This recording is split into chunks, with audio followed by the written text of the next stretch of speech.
This will be an interesting matchup coming off a divisional game with us facing the Washington Commanders, no names, whoever they are. But we're slated to go to the West Coast to face off against the Los Angeles Rams. And while they might have been, formidable power in the past, reaching the 2022 Super Bowl and winning it, I don't see them quite being able to hang with us, with them retooling. And yeah, they have a viable threat in the middle, by the way, of Aaron Donald, but he's never been a factor in the games that we've played in the past because we've had the superior O-line. What's up? It's your boy Centron. Come back at you with another analysis video to keep you not his real name. Like I said, we're going to be looking at the Eagles game slate, game by game. We've covered the previous, 4 matches. This is being, the 5th matchup. And we're going to look at the Los Angeles Rams and see what they have to bring to the table. But they're not even the top dog in the division anymore, with that title being handled by the Seattle Seahawks. And Kyler Murray and them previously had reign over that division, but it was very brief, a flash in the pan. They already fired their head coach. He was in Thailand, and now he's back stateside taking jobs. But we'll look top to bottom first at the evaluation of their players, and then how they stack up against our team on the offense and defense, respectively. But first, Matthew Stafford. He's a top 15 quarterback, getting longer in the tooth, but still a very talented guy. That being said, he finished last year on IR, and we have yet to, it is yet to be seen what he can bring to the table this year in 2023. And his cup board is going to be a little bit more bare, having shipped off Allen Robinson, even though he didn't account for much last year. That being said, he's a guy that is very mature beyond his years. Well, he's already old. I shouldn't be saying that, but has he finally reached his limit?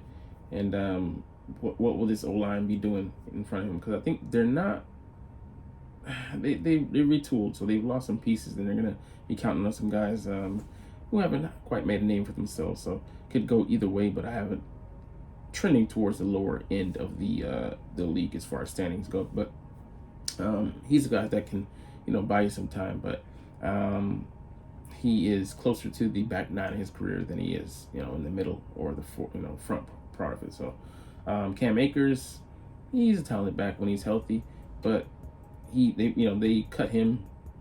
He hasn't been a part of the organization in the past, and then they brought him back. So that doesn't speak wonders about how they feel about him. That being said, like I said, the guy does have the requisite talent, but he's a more mercurial guy. Cooper Kupp, also a guy coming off an injury. He finished a year on IR as well with his quarterback, as well as another guy we'll get to later.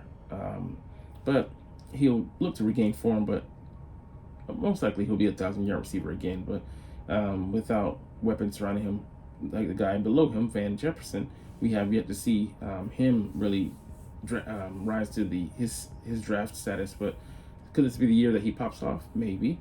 The other guy, he's either young guy or rookie, and doesn't really matter. Adequate at tight end with Tyler Higbee, but he's not a game breaker there. And the O-line, Alaric Jackson, Steve Avila, who's decent, Coleman Shelton, mostly of the Jag variety, Logan Brett, also just unknown, and Rob Havenstein, who's a decent guy. They don't really offer more than decent protection. Sorry. But yeah, it's going to be a challenge for that O-line to block for Stafford all year. Now let's get to the defense, unit that looks to fare a little bit better, but they're also kind of in a bit, retooling. Bobby Brown, not the famous singer, there's a Jag out there, man. They've had guys like Sam Ebukam, but he is left for greener pastures, and it's just attrition. It happens to the best of us. And Aaron Donald, he's getting longer in the tooth. How long is he going to stick around for a reclamation project like this? He's going to ask to be shipped off, with him making, I think, around $30 million plus a year on his new retooled deal. But he didn't sign up for a bounce back project, a deconstruction, reconstruction. So Kobe Turner, again, another guy who just out there. Michael Holt and Byron Young, looking for Byron Young to bring bring something to the table, but we have to see how his career develops. Ernest Young. I mean, you're seeing all these names that nobody really knows about because they're not really that competent on defense. They've had to bring in some unknowns, so they had to bring in some new guys, some new faces. Kobe Durant, yeah, decent. Darion Kendrick, don't know much about him, to be honest. Trevius Hodges Tomlinson, cousin of the I think nephew of LaDainian Tomlinson. He was a fighter at the at TCU and the college ranks, so we'll see if he can bring that fire. But he's on the shorter side, more slot corner on the inside here. Jordan Fuller, we'll see if he can continue to get better. Quentin Lake, just another guy. So I mean, it's interesting. We'll see how they match up. He's not a quarterback that really threatens our defense. Yes, he has the tools, but the physical tools, but he doesn't have the guys to match up. So we're not really gonna look at Matthew Stafford to bite off the head of the snake, so to speak. Cam Akers, they'll be able to hold him in check. And with your outside receivers being Cooper Kupp and Van Jefferson, Darius Slay and James Bradbury should have no problems handling him, as well as Vontae Maddox in the slot with Lance McCutcheon.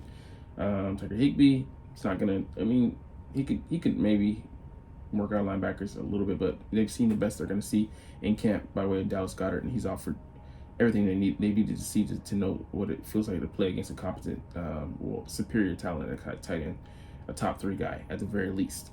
Their O line is gonna get crushed by our D line. All the stunts in games, and they just can't hold up against those penetrators in the middle. Jordan Davis. And even Fletcher Cox will get in on the fun, but Milton Williams, the young guys, in years 3, 2, and 1, they're going to dominate. On the edges as well, they're not. Rob Hammerstein is not going to be able to handle Hassan Reddick coming off the edge, nor Brandon Graham, likes of Josh Sweat. They're just going to be overwhelmed. Their defense, outside of Aaron Donald, I mean, even at least in previous years, they had guys who could be more competent these and offer up something more than just AD out there. They're going to struggle getting penetration. I mean, he's a handful, but he's only one man. He cannot wreck a game plan unless you let him. And they dealt with him, like I said, in previous years very adeptly, as well as like guys like in our own division, Mike Parsons.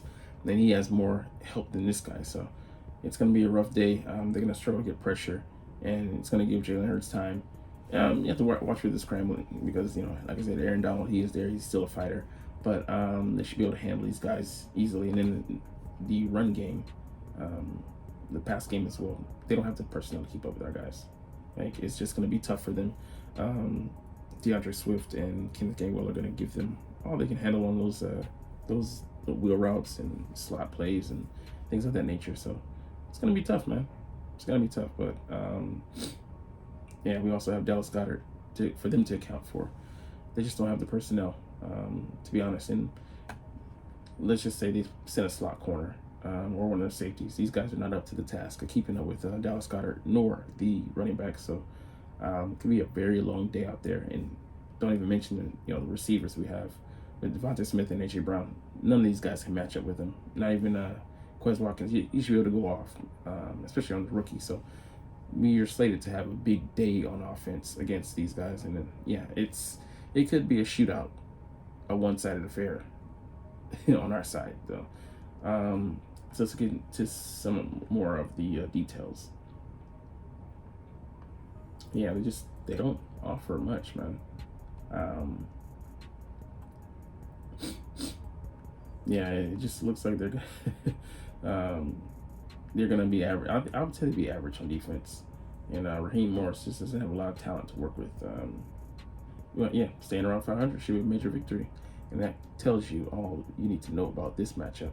It should be a blowout, and that's not saying that these guys are easy, but games in the NFL aren't a cakewalk. But compared to speaking, the talent level is just too far apart from each other.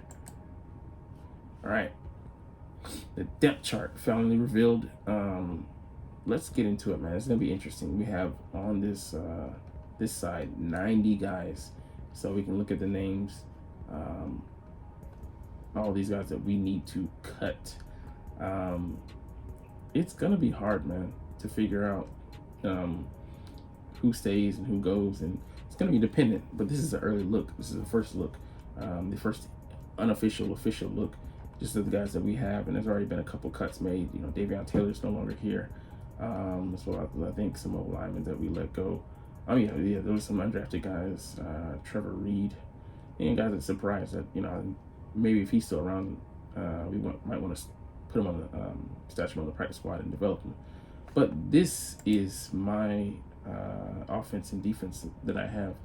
So I think we're just inside. We're at 53. So Jalen Hurts and Marcus Mariota. So let's just go position by position. So I have Ian Book and Tanner McKee getting cut. With one of these guys, I would say Tanner McKee making the practice squad. So here I have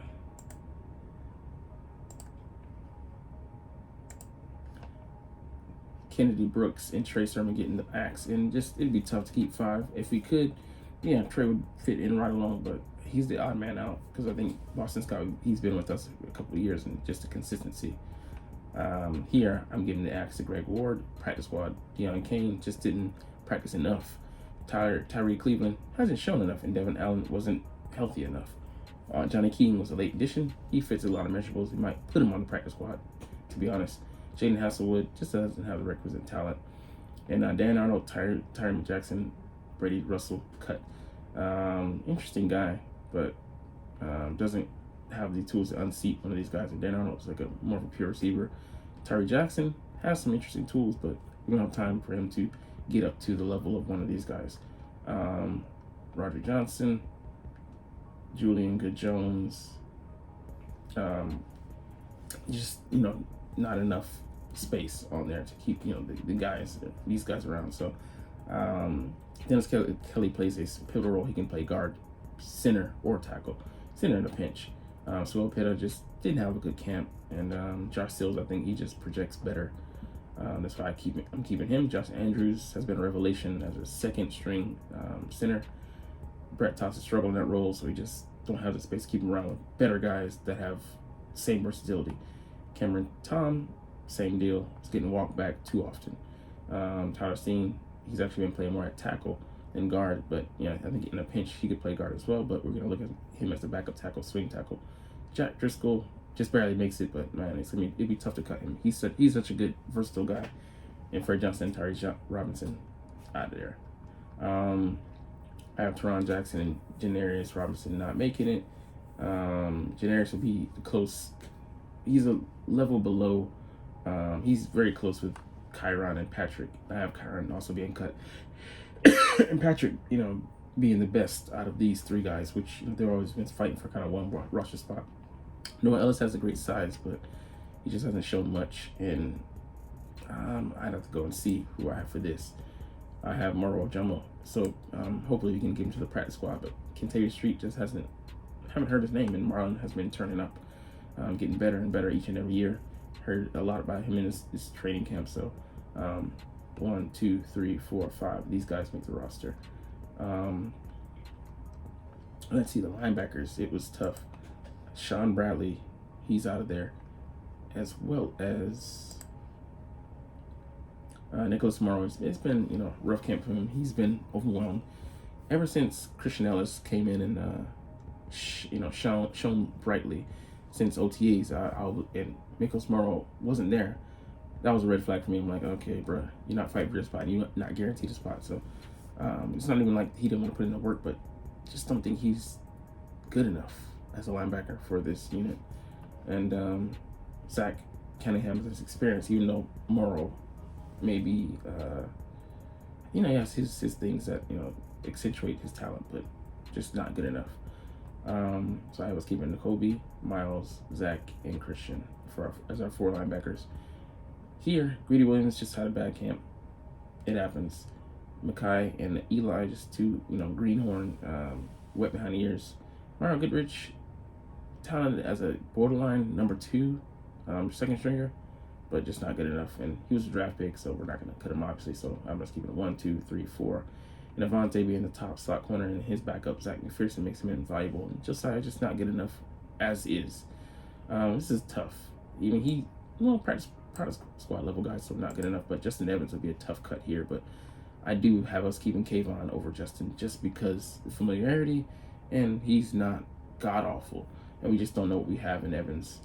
Ty Zentner gets the boot, Aaron Siposs, but he may not be alone for long, me around for long, because we might actually pick up somebody off of the waiver wire and address this punch situation. Because do we really feel comfortable going into the season with Aaron Siposs and Lovato as our long snapper completes to 53? So those are the guys I have making the roster. Let me know who you have, but you're not even watching those, so it's all good. So let's get into our final piece here, ranking the Eagles 2023 position groups. So I don't have a problem with us saying that O-line is our best unit, because we're at least 2 deep, and a lot of guys like Dennis Kelly, Jack Driscoll, and Tyler Steen have guard, interior, exterior versatility. So that really makes makes it a lot for us. Makes it a big bonus, and makes it easier for us to keep those guys around, knowing that we don't have to keep so many on the roster, even though we have a quality number.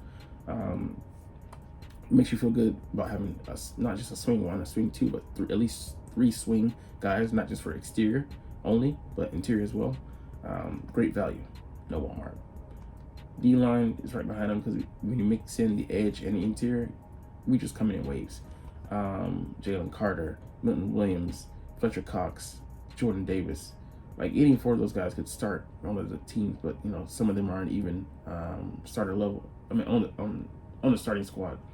And then edge, we have Brandon Graham, we have Josh Sweat, Nolan, and then you could say Hassan Reddick, since he technically fits in with the edge rushers, just deep and then coming in waves. So that's just undeniable. Cornerbacks, we have so many guys that we could literally field at least 10, but we have to cut so many. James Bradbury and Darius Slay being one of the top duos in the league, and as well as if you add in Avonte Maddox, one of the top trios in the league when Avonte Maddox is healthy. And then behind him, a guy who is rookie but he can flash, and Keely Ringo. And then Zach McPherson, I don't even say I'd say he's cornerback number 5.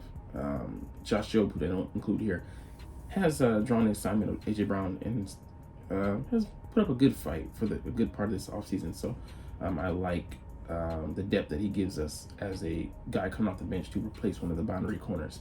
And Zach McPherson, he's been competitive, so we'll see what he brings. I don't know if he's still going to play on the outside as well, but at the inside, I think he has a good shot to be solid there, even though he hasn't played that position since his time at Texas Tech in college. Receivers, when you include tight ends, yeah, I'll give you that. Because Dallas Goedert is one of the top tight ends in the league, top 3 to me. I would say he's number 2 behind Travis Kelce, but that's just me. Devontae and AJ, the first 1,000-yard pair of Eagles receivers in history, and they both went over 1,000 yards last year, and projected again to go over 1,000 as well. So they're going to have a year more, another year of chemistry, another year in the system, relatively speaking, because Brian Johnson's going to uproot the whole offense. But yeah, that trio of guys, tops in the league, one of the best trios. And then Quez, he offers some burnability, as well as Olamide Zaccheaus, who's more of a traditional slot receiver. Makes you have a solid quintet, and we'll see what Ngata brings if he makes the roster. Quarterbacks, this is kind of because if you have a top, the number 3 rated quarterback in the league, or number 4, he's somewhere either in the top 5 or outside the top 5, but in your top 10 quarterbacks in the league. But behind him, of course, the depth's gonna be a little shaky. Not as good as that guy. Running back, it's debatable, but it fits right. I would say it's behind receiver, but I would say I put quarterback there. I would switch these two because Jalen Hurts is one guy, and it's kind of, as a room, of course, it's always going to be on shaky ground. But we have 4 guys who are going to have interesting deployments, and we're going to use all their talents, intermingle them very interestingly. So Miles Sanders, he's gone. So we replace him with 4 guys. I'm going to slip there. But Boston Scott, he can catch and be more than just a backfield option. So can Kenneth Gainwell, who's like a Swiss Army knife, and DeAndre Swift is the queen chess piece in the receiving game, and also a very good runner. Rashad Penny, our best pure runner. So a myriad of talents aggregated under one roof, and we'll see how we use them. Hopefully everybody can stay healthy. Linebacker, definitely we're bad on compared to the rest of the league, but we have an infusion of talent with Zach Cunningham and Miles Jack. I like Miles Jack to start alongside Nakobe Dean. But yeah, those guys have starting experience, 82 games and like 50 games with Zach Cunningham, and then Miles Jack with 80 plus games. And safety, some position has to be last. And Reed Blankenship, he's slated to have a step up. But we'll see how they go. Some group has to be the biggest group. But anyways, that's it for today. We're going to get up out of here. Another video in the hotel. But you're not even watching though. But as I always say, it's fly, Eagles fly, and let's motherfucking go. Like, comment, share, and subscribe if you Thanks for watching. Check me out at Centron Anime, Centron Life, or Centron Laughs, or other social media.